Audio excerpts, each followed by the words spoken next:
నిజానికి ఇక్కడ జరిగింది మాటలకు అందని మహావిషాదం. ఒక పసిపాప ప్రాణాలు, 2 నెలల పసిగుడ్డు ప్రాణాలు పోయిన తర్వాత మాటలు రాక గుండె బరువెక్కిన పరిస్థితి వాళ్ళ రాష్ట్రంలో ప్రతి ఒక్కరికి ఉన్నది. ఇందులో రాజకీయాలు మాట్లాడాల్సిన సందర్భం ఎంత మాత్రం కాదు. కానీ కుటుంబానికి న్యాయం జరిగే విధంగా కొట్టడాల్సిన బాధ్యత మాత్రం అటు మీడియా మీద, ఇటు మరి ప్రజలుగా సమాజంలో ఉన్న మనందరి మీద కూడా ఉన్నది. జరిగింది ఏంది అసలు? ఏమడిగింది ఆ పసిగుడ్డు? కుమ్మెరలో మల్లన్న జాతర జరిగితే ఆ మల్లన్న జాతరలో దర్శనం అడిగింది, దేవుడికి దండం పెట్టుకునే అవకాశం అడిగింది ఆ తల్లి చంద్రకళ. అడిగితే దేవుడి దర్శనం అడిగిన పాపానికి, దేవుడికి సేవ చేసుకునే, దేవుడిని దర్శించుకునే అవకాశం ఏమని అడిగితే ఇవాళ జరిగిన దాడి మానవత్వానికి మచ్చ. నిజంగా చెప్పాలంటే ఈ తెలంగాణ సమాజమే తలదించుకునే ఒక దుర్మార్గమైన ఘటన మన కొమ్మెరలో జరిగింది. ఒక్కసారి ఆలోచించమని చెప్పి నేను కోరుతా ఉన్నా ఇక్కడికి వచ్చిన మిత్రులందరినీ. మనం నిజంగా ఏ టైంలో ఉన్నాము, ఏ శతాబ్దంలో ఉన్నాము, జరుగుతున్న ఈ పరిస్థితి ఏంది ఒకసారి ఆలోచన చేయాలి. ఇంకా ఈ టైంలో 21వ శతాబ్దంలో కులాలు మతాల పేరిట చిన్నగా చూడడం, అవమానించడం, ఇవాళ ఇంకా కూడా అధికారాన్ని అండగా పెట్టుకొని హత్య రాజకీయాల్ని, హత్య చేసిన హంతకులని కాపాడే ప్రయత్నం జరగడం నిజంగా సిగ్గుచేటు. ఇందులో నేను ఈ ఒక్కరినో ఆ ఒక్కరినో నిందిస్తలేదు.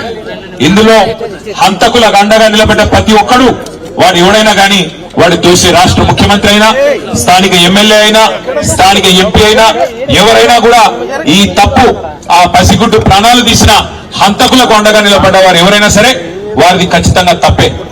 ఏమడిగిందా పసిగుడ్డు? మీరు ఎక్కి కొలుకుతున్న గద్దెని అడిగిందా? మీరు పోగు చేసుకుంటున్న మూటల ముళ్ళు అడిగిందా? అడిగింది మల్లన్న దర్శనం.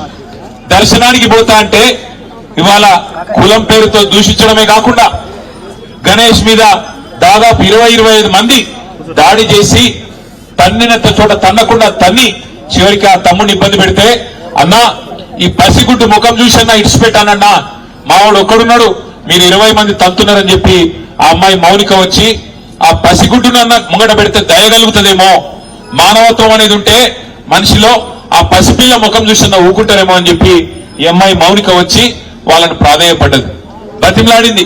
అన్నా వదిలిపెట్టండి అన్నా, చచ్చిపోతాడన్నా, కొట్టకండి అన్నా, పసిగుడ్డు ముఖం చూసి తండ్రిని వదిలిపెట్టండి అన్నా అని అడిగితే, దుర్మార్గుడు, మానవ మృగం లాంటి మనిషి వాడెవడో చెత్తనా కొడుకు, వాడు కాలితో తంతే ఆ పాపని, ఇవాళ పాప చనిపోయింది. ఇట్లాంటి మానవ మృగాల్ని మరి శిక్షించాల్సిన పోలీసులు ఏం చేస్తున్నారని నేను అడుగుతా ఉన్నా. మరి మౌనిక పోయి, గణేష్ పోయి, మా బిడ్డ మీద దాడి జరిగింది, మా మీద దాడి జరిగింది, దయచేసి కంప్లైంట్ తీసుకోండి అంటే, లేదు మీరు సరిగ్గా రాసియలేదంటాడట. నేను అడుగుతున్నా పోలీస్ అధికారిని, నీకు ఉద్యోగం ఇచ్చింది ఈ రాష్ట్రం, నీకు జీతం ఇచ్చేది ఈ రాష్ట్ర ప్రజలు, రేవంత్ రెడ్డి కాదు, ఆయన తొత్తులు కాదు. నువ్వు చేయాల్సింది, సేవ చేయాల్సింది బాధితులకు. ఎవరి మీదైతే దాడి జరిగిందో వాళ్ళు వచ్చి నీకు షికాయత్ చేస్తే, కంప్లైంట్ ఇస్తే అది కరెక్ట్ గా లేదంటవా? సోమోటోగా తీసుకోవాలి. నువ్వు తప్పు జరిగితే సోమోటో తీసుకోవాలి. సోమోటో అంటే నీయంచట నీవే స్వచ్ఛందంగా తీసుకోవాలి. వాళ్ళు షికాయత్ చేసే అవకాశం కూడా ఇవ్వద్దు. కానీ నువ్వేం చేసినావు? ఇవాళ బాధితులు వచ్చి నీ తరపు నీకు ఫిర్యాదు చేస్తే సిగ్గు లేకుండా అధికార పార్టీ నాయకులకు ఫోన్ చేసి, అయ్యా మీ మీద కంప్లైంట్ వచ్చింది, మీరు వచ్చి కౌంటర్ కంప్లైంట్ ఇవ్వండి అని చెప్పి నువ్వే వాళ్ళను ప్రేరేపించి, సిగ్గు లేకుండా వేసుకున్న యూనిఫామ్ కి విలువ లేకుండా, చేస్తున్న ఉద్యోగానికి విలువ లేకుండా, పోలీసు అనే ఒక గౌరవం కూడా కోల్పోయే విధంగా ఇవాళ మీరు వాళ్ళని కాపాడే ప్రయత్నం చేస్తున్నారు. ఆ పాప చనిపోతే పెట్టాల్సిన కేసు ఏంటి? హత్య కేసు కాదా? ఆ 8 మంది వాళ్ళైతే దాడి చేసినో వాళ్ళని జైల్లో పెట్టొద్దా? సిగ్గుందా ఈ నాగర్ కర్నూలు పోలీస్ యంత్రాంగానికి నేను అడుగుతా ఉన్నా.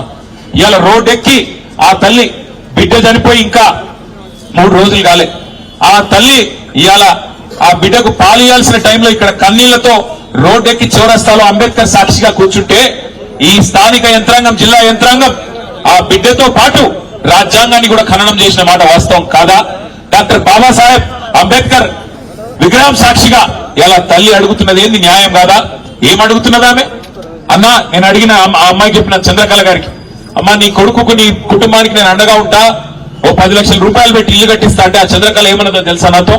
అన్న అది తర్వాత సంగతి అన్నా, మీరు ముందు వాళ్ళకి శిక్ష పడేటట్టు చేయండి, మీరు అసెంబ్లీలో మాట్లాడండి, మీరు మొత్తం రాష్ట్రం దృష్టికి తీసుకోకండి.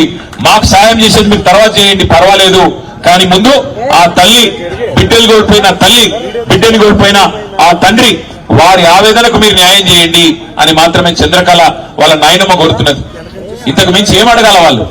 ఏం తప్పు చేసింది ఆ పిల్ల? అయినా నాకు తెలియక అడుగుతా, 2 నెలల పసిగుడ్డుకు కులం తెలుసా? 2 నెలల పసిగుడ్డుకు 2 నెలల పసిగుడ్డుకు మతం తెలుసా?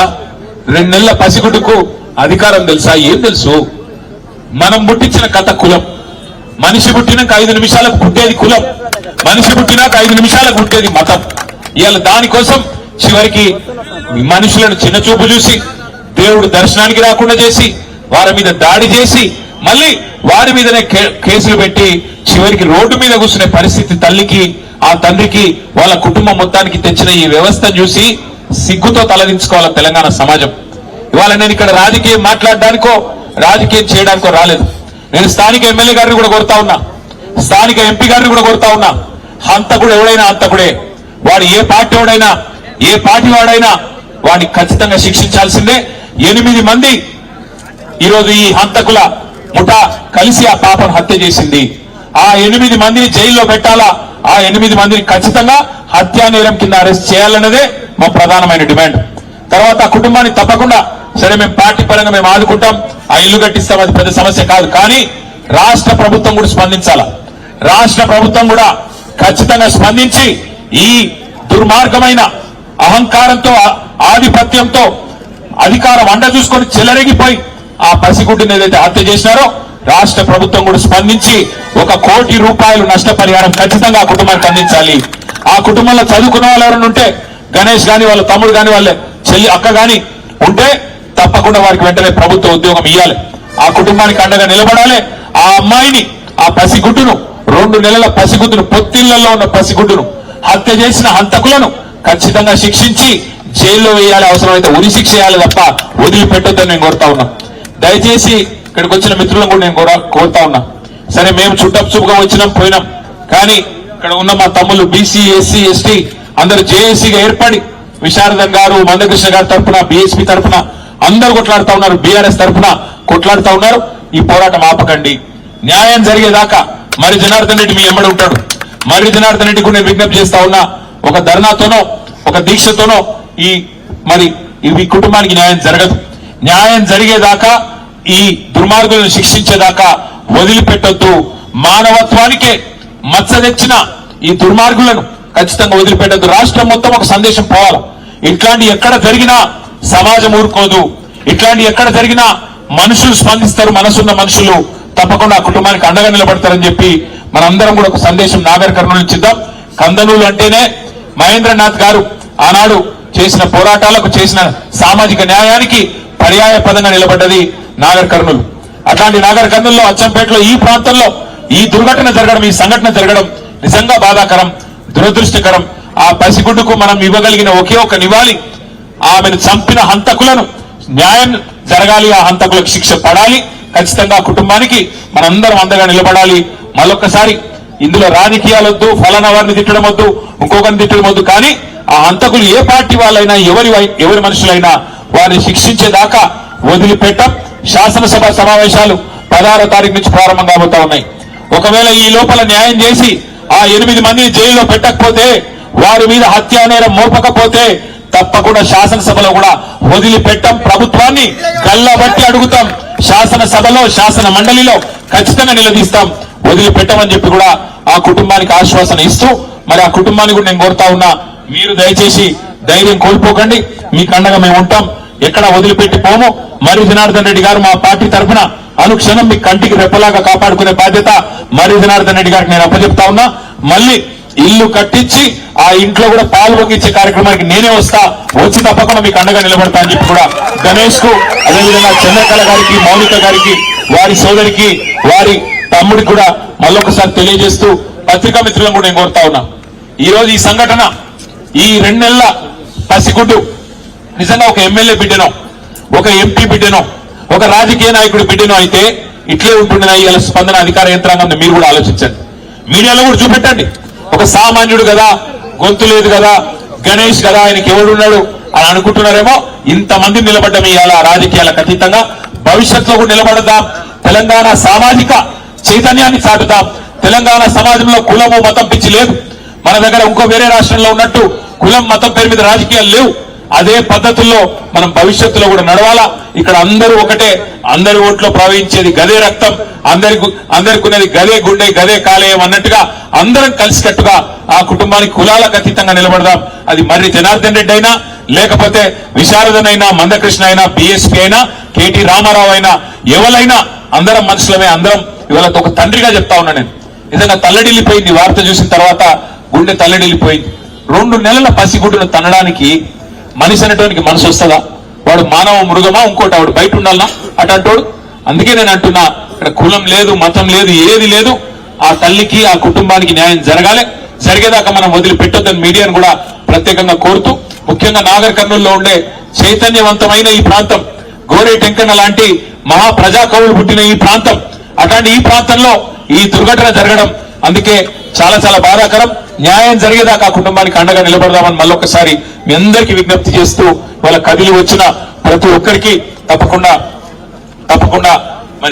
తప్పకుండా ధన్యవాదాలు తెలియజేస్తూ, గణేష్ కు, చంద్రకళ గారికి, మౌనికకి మీకు అండగా నిలబడతాం. మీకు అండగా కేసీఆర్ గారు ఉన్నారు, మేము అందరం ఉన్నాం, భయపడవద్దని చెప్పి కూడా మళ్ళొకసారి వారికి హామీ ఇస్తూ, ప్రత్యేకంగా మళ్ళొకసారి మీ అందరికి నమస్కారం. జై భీమ్, జై తెలంగాణ. వారికి తక్షణ సహాయం కింద పార్టీ తరఫున 1 లక్ష రూపాయలు సాయం చేయడానికి వచ్చినాము. ఇది మాత్రం కాదు, ఆ కుటుంబానికి అండగా నిలబడి 10 లక్షల రూపాయలతో వారికి ఇల్లు కట్టించి వారికి తప్పకుండా గృహప్రవేశం కూడా నేను వస్తాను ఏదైతే మాట ఇచ్చినో తప్పకుండా నిలుపుకుంటా అని చెప్పి కూడా తెలియజేస్తూ, అమ్మాయికి తక్షణ సాయం కింద 1 లక్ష రూపాయలు పార్టీ తరఫున అందజేస్తా ఉన్నాం. Thank you. అదేవిధంగా బీసీ ఎస్సీ ఎస్టీ జేఏసీ రాష్ట్ర అధ్యక్షులు తోట్ల రాఘవేంద్ర ముదిరాజు గారిని ఈ శిబిరానికి రావాల్సిందే కోరుతా ఉన్నాం సార్.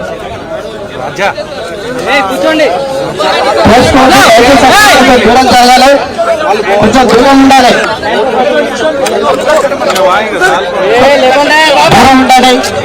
కొంచెం దూరం జరగాలి.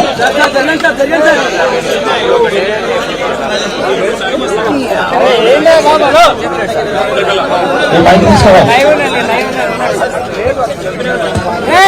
సార్, ముందరికి రాకండి సార్, మీడియా మిత్రులు.